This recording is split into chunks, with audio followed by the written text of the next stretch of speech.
പുറപ്പാട് അധ്യായം 37. ബെസലേൽ പെട്ടകം ഖദിരമരം കൊണ്ട് ഉണ്ടാക്കി.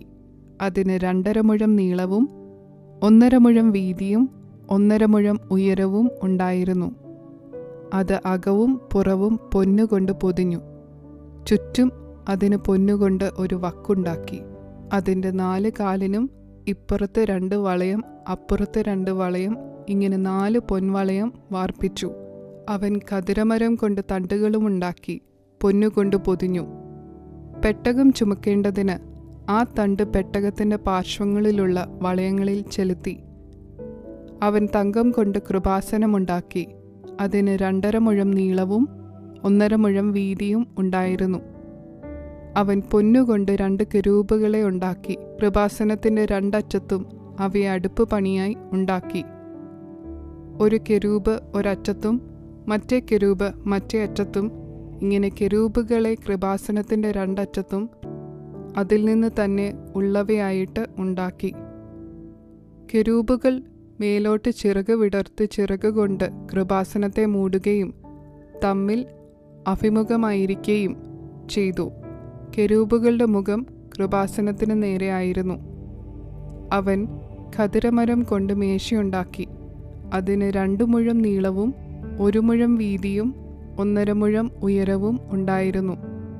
അത് തങ്കം കൊണ്ട് പൊതിഞ്ഞ് ചുറ്റും പൊന്നുകൊണ്ട് ഒരു വക്കുണ്ടാക്കി. ചുറ്റും അതിന് 4 വിരൽ വീതിയുള്ള ഒരു ചട്ടവും ഉണ്ടാക്കി.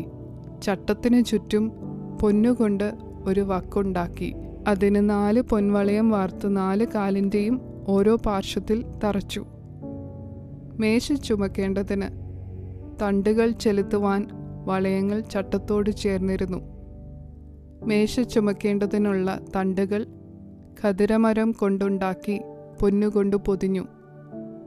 മേശമേലുള്ള ഉപകരണങ്ങളായ തളികകളും കരണ്ടികളും കിണ്ടികളും പകരുവാൻ ഉപയോഗിക്കുന്ന കുടങ്ങളും തങ്കം കൊണ്ട് ഉണ്ടാക്കി. അവൻ തങ്കം കൊണ്ട് നിലവിളക്ക് ഉണ്ടാക്കി. വിളക്ക് അടിപ്പ് പണിയായി ഉണ്ടാക്കി. അതിൻ്റെ ചുവടും തണ്ടും പുഷ്പപുടങ്ങളും മുട്ടുകളും പൂക്കളും അതിൽ നിന്ന് തന്നെയായിരുന്നു. നിലവിളക്കിൻ്റെ ഒരു വശത്തു നിന്ന് 3 ശാഖ, അതിൻ്റെ മറ്റേ വശത്തു നിന്ന് 3 ശാഖ, ഇങ്ങനെ 6 ശാഖ അതിൻ്റെ പാർശ്വങ്ങളിൽ നിന്ന് പുറപ്പെട്ടു. ഒരു ശാഖയിൽ ഓരോ മുട്ടും ഓരോ പൂവുമായി ബദാം പൂ പോലെ 3 പുഷ്പപുടവും, മറ്റൊരു ശാഖയിൽ ഓരോ മുട്ടും ഓരോ പൂവുമായി ബദാം പൂ പോലെ 3 പുഷ്പപുടവും, ഇങ്ങനെ നിലവിളക്കിൽ നിന്നും പുറപ്പെട്ട ശാഖ 6 ഉണ്ടായിരുന്നു. വിളക്ക് തണ്ടിലോ മുട്ടുകളും പൂക്കളുമായി ബദാം പൂ പോലെ 4 പുഷ്പപുടം ഉണ്ടായിരുന്നു. അതിൽ നിന്നുള്ള 2 ശാഖയ്ക്ക് കീഴെ ഒരു മുട്ടും, അതിൽ നിന്നുള്ള മറ്റേ 2 ശാഖയ്ക്ക് കീഴെ ഒരു മുട്ടും, അതിൽ നിന്നുള്ള ശേഷം 2 ശാഖയ്ക്ക് കീഴെ ഒരു മുട്ടും, ഇങ്ങനെ അതിൽ നിന്ന് പുറപ്പെടുന്ന ശാഖ 6 കീഴെ ഉണ്ടായിരുന്നു. മുട്ടുകളും ശാഖകളും അതിൽ നിന്ന് തന്നെയായിരുന്നു. അത് മുഴുവനും തങ്കം കൊണ്ടുള്ള ഒറ്റ അടുപ്പ് പണിയായിരുന്നു. അവൻ അതിൻ്റെ 7 ദീപവും അതിൻ്റെ ചവണകളും കരിന്തിരിപ്പാത്രങ്ങളും തങ്കം കൊണ്ടുണ്ടാക്കി.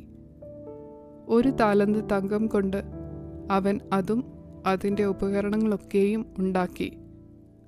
അവൻ ഖദിരമരം കൊണ്ട് ധൂപപീഠമുണ്ടാക്കി. അത് 1 മുഴം നീളവും 1 മുഴം വീതിയും ഇങ്ങനെ സമചതുരമായിരുന്നു.